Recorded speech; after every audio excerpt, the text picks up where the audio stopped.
are doing well. How are you guys on this lovely day? It is a lovely afternoon. The sun is down and it's just vibes in my room. It's just vibes. As promised, this is part 2 to last week's video where I shared part 1 of the mental health discussion. As you can see, this is part 2 judging by the title. Yes, I do look the same because it is filmed on the same day. Do not judge me. But I hope you guys enjoyed this video. If your advice was not in the first video, I did mention that in the ending of my part 1 that it will definitely be in this video. So just stay tuned. I ended up adding a bit of my 2 cents on some of the advice and just expanding on it a bit more with some personal context. So I hope you guys do enjoy this video. If you do, please like, share, comment, subscribe, do all the things, and yeah, enjoy. So this advice comes from a friend that I know from varsity as well, and this friend also stayed at a like a mental health facility as well. I only stayed there for a week, but yes, I would recommend it. People can also search for other facilities since blank can be expensive, especially with no medical aid. And I love the fact that they do additional tests to see what it is causing your depression or mental illness, and that is helpful because sometimes our hormones are unbalanced / thyroid. They use art as well to help you deal with what you're going through. Right. Being or soaking in the sun helps just for a good 10 to 15 minutes. There's something about light that can really help boost your energy, but overall, be where you are. If you are suicidal, let someone know. Some meds that they put you on can cause suicidal thoughts and it will go away in a few days. It's just a side effect. Track your moods as well so that you can see if the meds are working. If you're always having lows with meds, your lows should start being less frequent after 4 to 6 weeks. They will make you so groggy at the beginning and that will pass too because your body is still getting used to them. But if they affect your daily activities, ask your doctor to change them. Also, finding the right combination is also a long journey, but don't give up. The right combination will come. And for the person who knows someone who is depressed. So this is advice for someone who knows someone who is depressed. Number 1, don't take their distance or reaction or anything personal. They are just as clueless as you are, and they also don't know how anyone can help them. And your questions of how can I help can be hard to digest if asked frequently. No one wants to feel hopeless so that no one can help them. Number 2, go at their wavelength. Don't force them to do anything they don't want to do. Learn to sit with your loved one if possible. Number 3, if they're fatigued or anything, make or send them food if they need it. Go to their place if you can. If they need help with getting groceries or anything, be there to help. Lovely advice. Thank you so much for sharing that because yes, I have never had an experience personally with being at a facility that helps with your mental health, so I think that's why I'm also including this in the video. If you feel like you know someone who would benefit from that experience, this is advice from people who've actually firsthand gone and who've been there and they're sharing their thoughts and their stories, and so far it sounds positive, so thank you so much for sharing. So this next advice was sent in a voice note. So like I said in the beginning of the video, I did end up transcribing it. So I'm just going to read the notes from my transcription. If people aren't good for you or if situations are not good for you, remove yourself from those situations because you come first. Be selfish when necessary. Have healthy hobbies or healthy interests. Get new healthy hobbies and interests and find someone to speak to. So I think a string that I'm finding here is that you must acknowledge that you need help, is that you should be actively willing to get that help in whatever form works best for you, and stick with it, stick with the journey, especially for someone who's on meds or someone who needs to speak to someone.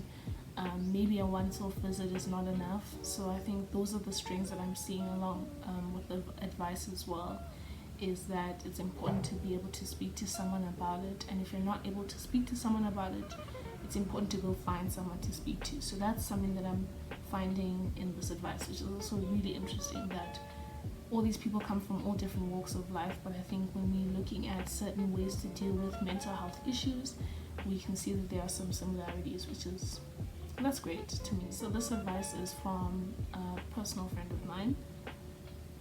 Realizing you're not okay or not yourself is important, and when you do, try talking to someone you trust, a therapist / friend / parent.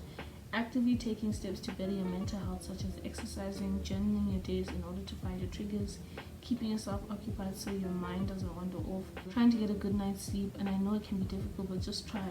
even if it means limiting screen time on your phone / laptop or TV after a certain time. Notifying your loved ones that you're not okay so that they can know that you have bad days. And honestly connecting to your spirits / higher power / source. Lastly, taking it one day at a time and realizing that you're going to have good days and bad days. Lovely advice. And in this advice she also mentioned like spiritual connecting, whether that's praying or meditating or whatever way that you connect to your higher power or source. In all the advices that I've read, no one's really mentioned that, which is an interesting topic to talk about in another video maybe, because this video is probably really long as it is, but it was something that I thought of today even before reading some of the responses that I got, is that for a lot of the ones that I'm seeing, and even when I was thinking about it, I'm thinking to myself that not a lot of people are talking about prayer. And my experience with that is that oftentimes people just say like, oh no, just pray about it, submit your problems to God. And I'm not saying that those things do not help. Like, please do not misconstrue my words. Please don't think anything like that. But oftentimes as people who believe in higher powers, more specifically, I'm going to refer to God, because that's who I believe in. But a lot of people who are similar to me, who also have relationships with Christ, just want to say like, oh no, you should pray and it'll be fine. And yes, that is so true, you know, submit your problems unto God. But it's also like, yo, I need practical help in this world. I also need help. So that's an interesting like topic in and of itself that I think I want to explore in another video. But yeah, let me know what you guys think. Like in the advice that I've gotten so far, like this person's the only person that has mentioned that, so I think that's also something interesting. So the next bit of advice is from a personal friend of mine. So this was also a transcription. So when it comes to this is with regards to depression and anxiety. There's no set time to when you'll be you again. It's all dependent on your self-care rituals. So this person was basically saying that self-care determines the results. So how often you participate in taking care of yourself is how you determine how you'll be okay again, or when you'll be okay again. They also said that you can't be anxiety free or depression free, but you learn to live with it. And I think that that's also such an important piece of advice as well, and it touches on to a lot of the advice that I've been reading, and I hope you guys will also be picking that up. The longer you take to see someone, the longer you'll feel depressed or have anxiety, which is also so true. I think as human beings we're so used to maybe just dismissing our feelings or being like, oh, I'll deal with it or it'll pass, but what if it doesn't pass? Like, what if for it to pass you need to confront it and get help with it? So this is also some relevant advice as well. Be patient and not have expectations on yourself.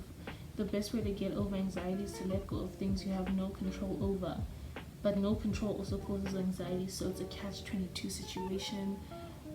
I felt that as well, that you're told to like let go and you'll be free and you won't have anxiety and you won't have these things, won't have a hold on you.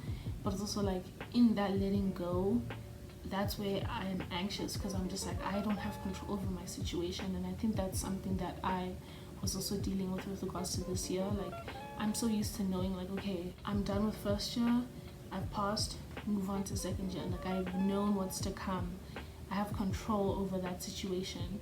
But when it came to this year, it was just kind of like, okay, you wrote your November exams in 2019, you moved back home, and now it's like a bit of a waiting game. Just let go. Even the richest person in the world can't control the weather. So I guess the point that they were trying to make is that even if you have everything that you desire, or have everything that you want, or have everything that you think is going to fix how you feel, you can never control your externalities. So that's also some really solid advice. Thank you so much for sharing that. So the next piece of advice is also from a personal friend. I am definitely no medical professional in this matter, but I do have my own share of life experience to comfortably share that I unravel at the seams at least once a week. How I get myself together is by firstly accepting that it's okay to not have it all together, and no one has it all together. Advice I would give people who are struggling from mental health issues would be: cry as often as you need to. Acknowledge whatever your stress or trigger is and cry until your body no longer has tears to give you. Number 2, talk to someone. As cliche as it sounds, but venting really does help. Number 3, stimulate your mind. Whenever I feel like I'm going through the most, I feed my mind with new things like learning a new skill, watching educational content that can better equip me to deal with whatever I'm going through. Number 3, entertain yourself with things that will make you laugh. The best medicine truly is laughter. Sometimes you just need to laugh at yourself. Number 4, if it's something traumatic and you have exhausted your personal coping mechanism, please seek professional help. Thank you so much. Thank you so much for sharing. To all of you that I've read so far, to all the people that I am going to still get to. I think what they had to say here about talking to someone and that it sounds cliche, it's almost like just because it's an obvious solution doesn't mean that the solution is not going to work. You know, it's like, it's obvious that when you're thirsty you should like drink water, but like water helps that situation, you know. So I think it's the same thing here. Like, if you feel like you need to talk to someone, because that can be the solution, you know. And what they had to say about laughter as well, I found that to be very true. Sometimes you just need to laugh because sometimes things are just so serious. Like, when did the world become so serious? So I think sometimes it's just good to like deflate and just laugh. And yeah, so the next bit of advice comes from a personal friend as well. So don't downplay your problems in comparison to other people's. Don't dismiss your feelings. They matter. Deal with things as they come and talk it out. So the essence of this is basically to not downplay your feelings. And for me, I felt that because oftentimes in the world, like, you know how you like, oh my gosh, I'm so broke, and then someone reminds you, they're like, dude, there's someone on the street that has no idea when their next meal is coming. And it's like, yo, yes, sometimes you do need that humbling moment to just let yourself be aware that you're actually in a blessed situation, you know, in that context. But also it doesn't take away from the fact that my feelings on my experience in this world are also very valid. And I think that's what I appreciate so much about the advice, is that it's really pushing the idea that you should be feeling valid about the feelings that you feel, and that we shouldn't dismiss them. You rather not have them fester and just deal with them and confront them as they come. So thank you so much for sharing that. This next piece of advice is also from a friend. The first step to improving mental health is building a solid foundation of health promoting tactics to empower your mind, body and soul in the right direction. An example of a tactic I found to be helpful is positive self-talk. When you engage with yourself in a positive way, the way in which you see yourself and the world around you begins to change. It's almost as though things begin to glow despite all the dimness. And by the dimness, I mean anything around and within us that lack brilliance. When the will to give in begins to overpower our ability to thrive and propel ourselves, positive self-talk will get us through those obstacles. Therefore, maintaining a positive attitude is the key to restoring/sustaining your inner glow and brilliance.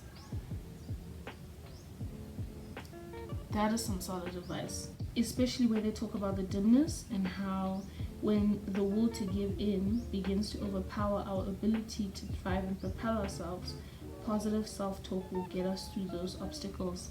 That is also something that's really important, is being able to empower yourself and encourage yourself and knowing that you are able to get over those obstacles. And I think positive reinforcement on yourself is very important. Like, no one has a perfect life, so obviously there are moments where we just feel a little low or in a bit of a dark place, but it's because you've had happy moments, because you've had moments where you are in this light, you're able to reinforce that on yourself and say, like, I'm gonna overcome my situation because I've overcome so many other things. Thank you for sharing that. Sorry guys, my camera died for the third time, so it's kind of getting hard for me to remember what I keep saying about the last 3 pieces of advice that I'm getting. It's so frustrating that this is happening. Hey guys, so for this next segment, while I was recording, it stopped recording, so there's no footage of this piece of advice, but I thought it was very important for me to add on so that the next part of me talking actually makes some sense. So this is some advice that I got from a personal friend. So what they had to say was, for me, some mental health issues are self-inflicted due to a lack of self-love. What I mean by that is, say I'm super dark and I know I'm dark and I was bullied for being dark, and then you start not liking your darkness, and then it becomes an issue of self-loathing and a lack of self-love. If you love yourself inside out, these types of things won't bother you or affect your mental health. if you have that inner self-worth and love, then these aren't the sort of spirals you could potentially fall into. Own who you are and love yourself, and this is applicable to any of these types of things. When it comes to this piece of advice about being of darker skin, society has a way of labeling us or trying to break us down, and it's important that if you come from a foundation of love, those things have a harder time at knocking at your self-esteem and how you view yourself, and essentially how the world experiences you.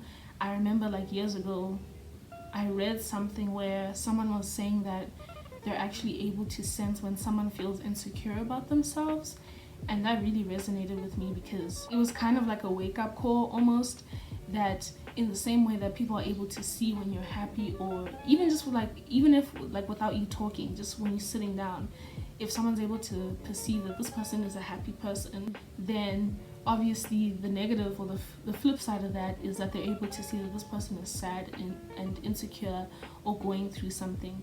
So I think coming from a place of love and being able to exude that also changes how you view the world, and then essentially how you experience things that happen in the world. This person also mentions that you should own who you are and love yourself, and this is applicable to any of these types of things.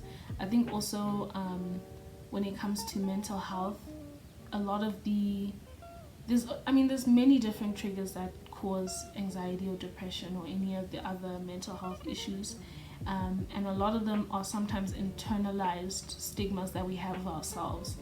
And I think what this person is basically saying is that even though you think that this thing about you is bad or it's not great, learning to love that is so important, and being able to own it, because I know for me personally, like, I am my own worst critic. Back in the day, I don't do this anymore, but back in the day I used to be my own worst critic. I used to say the meanest things to myself, the worst things to myself, so that I could be the one who said it to me, and so that no one else could say those things to me and hurt me. But in the end, I just ended up hurting myself really badly, and overcoming that was such an obstacle because it's me to myself. If it's someone else to me, you're just able to not shrug it off, but just forget about them, especially if you move or if they're no longer in your circles. But when it's you to yourself, it's a completely different ball game. So I think what this person is saying is that you just need to love yourself enough to not do that, to be able to empower yourself positively. So thank you for sharing. So this next piece of advice comes from a personal friend as well. So I've been thinking long and hard about what I can say. I find it to be a very difficult task simply because I feel like I'm not in the best place myself. However, I can say that one always needs to stay positive and believe that things will get better, even if better seems a distance away. I know that it sounds very cliche, but that's honestly what gets me through. Keeping positive tends to instill a never give up attitude, which I think is very difficult to do when your mental health gets the best of you. This is really great. I feel like I have a lot I can say about this piece of advice, but essentially, for me, how I relate to that is you should be able to tell yourself that your current situation does not define your future, and that's so important. And I'm not saying that what you do now doesn't affect your future. Of course it does, but I just mean how you view a current situation is not how it's going to be forever. And I think that's what this piece of advice is saying, is that even though I'm in a dark spot right now, it's not to say that I'll always be in a dark spot in future. I've had happy times. I am a happy person, so it's not something that I'll never experience again. And I think that's what this advice is saying, is that being able to separate your current reality with your future. And I think it ties back into being positive with yourself and being able to put in the work that is required for you to get back to that happy space. I think that's what this advice is saying, or at least how I'm interpreting it. And keeping a positive attitude as well also means that you internalize that and you're able to act upon that. So not just talking like, oh, I'm gonna have a happy future or whatever the case is, but actually being able to put in the work, actually being able to correct yourself when you are thinking negatively about your future. So this next piece of advice is from a friend standpoint. My experience is from a friend standpoint. My advice to someone who wants to help their friend or to support them is to talk to them and make sure they know that they can talk to you without judgment. Don't insert your opinions, just listen. Don't make your friends seem dramatic or over the top. Find out how they feel about seeing a professional or whether their parents know, and just be there where you can. So I like this piece of advice because most of the advice that I've given in this video, or that you guys have shared with me in this video, is from a personal standpoint. But I think also it's not always just you going through stuff. You know, you might be happy and then your friend, you know, might not be so happy or needs that advice or needs a listening ear. And I really like that this advice is short and it's simple. And I think being able to let your friend talk without judgment is also so important. For me, it's so important to be able to have those people in my life who I can just talk to about stuff and not feel judged. I like that they also say that you shouldn't make your friends seem dramatic or over the top. I know for myself, I'm a pretty dramatic person, like 24/7, and sometimes in moments where it's okay for me to be dramatic, I downplay it because I'm like, oh my gosh, maybe I'm just being dramatic, maybe I'm just being too much. Meanwhile, actually what I'm feeling is very valid, and I think as a friend you should allow that space for your friend to be able to open up to you, even if they're crying hysterically. You know, don't ever say that they're being over dramatic. And even in future, like, I know sometimes, like, if I open up to someone and then in future they're like, yo dude, that time you were being so dramatic, like, it depends on how I feel about the situation in the future, but like sometimes it's still not a laughing matter, you know. And sometimes when you say things like that, it will stop me in future from sharing stuff with you because clearly you think that I'm dramatic when I do. So I love that this advice is from a friend's standpoint, and that you know, you're just a listening ear, because sometimes that's just what people need. So thank you for sharing that. So this next piece of advice, and the last piece of advice, comes from a personal friend as well. Mental health is definitely vast. Wow. It's hard to speak off the bat as to like everything. I think one thing I can say is that mental health is vast and it requires practice, and for you to be dedicated to wanting stronger mental health, because there's so many avenues and different experiences that have triggered different paths to mental health that you might not have thought about in the beginning. That's what they had to say about it. I know a lot of you were maybe caught off guard, so some are worded differently, but I think the essence of what she's saying is that the topic is so broad that you need to be able to discover for yourself what route you want to take in being able to help yourself, which is what I mentioned in the beginning, that people will want professional advice, some people just want to pray, some people just want to meditate, some people need medication, some people need to journal. Whatever works for you, find what works for you. And I think a lot of the advice was saying that be patient, and I think that ties into this advice as well. You just need to be patient with yourself, because I told my one friend recently who was so down on herself and so like beaten up about her circumstance, and I told her, like, you know what, you are so compassionate to people that you love. To me as a friend, the love that you show me and the compassion that you show me and the patience that you show me and the grace that you show me, I just wish that you showed that to yourself. And I think that that is the essence of, or not the essence, but it's an important factor when it comes to helping yourself with your mental health issues, that you need to be forgiving to yourself. You did nothing wrong. And you as a person, I'm sure a lot of people watching this have been described as compassionate or loving or patient. Why don't you give yourself that same love and patience and compassion and mercy and all those things that people know that you give to others? I have really enjoyed filming this video. It's been a really enlightening process filming it and having discussions with you guys. Thank you so much for your submissions. I cannot thank you enough. Each of you individually, thank you so much for sharing that with me, for the vulnerability, for feeling that that was safe for me to share with the people that are going to watch this and share that with me. I hope I've shared enough of myself as well. I'm getting new to this. This is new for me because I'm normally just here to post my hair stuff and be out. But I wanted to experiment. I wanted to have a discussion about this because I think it's very important. I definitely don't think this will be the last time I share this on my channel. But yeah guys, I hope you guys enjoyed this video. Please like, share, comment, subscribe, do all the things, and I'll see you guys in my next video. Bye.